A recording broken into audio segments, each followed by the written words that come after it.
26వ తారీఖు డిసెంబర్ నెల 2023. ఈ రోజున పౌర్ణమి మంగళవారం. అలాగే స్వామివారు దత్తాత్రేయ స్వామివారి యొక్క జయంతి.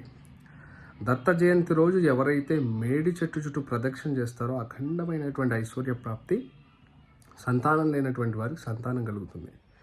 దత్తాత్రేయ స్వామివారిని ఆరాధించడంతో పాటు పసుపు జపమాల కానీ చందనం జపమాల కానీ తీసుకొని ఓం ద్రాం దత్తాత్రేయాయ నమః అంటూ స్వామివారి యొక్క మంత్రజపాన్ని చేసి స్వామివారికి పసుపు రంగులో ఉండేటటువంటి ఏదైనా నైవేద్యాన్ని, హల్వాని కానీ పాయసాన్నాన్ని కానీ పరమాన్నాన్ని కానీ నైవేద్యం పెడితే చాలా విశేషం.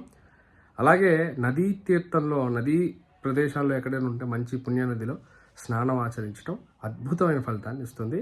ఆ రోజు కనుక ఈ మంత్రజపం చేసుకొని చక్కగా స్వామిని నమస్కరించుకుంటే ఎన్నలేని సంపదలు స్వామి ప్రసాదిస్తారు.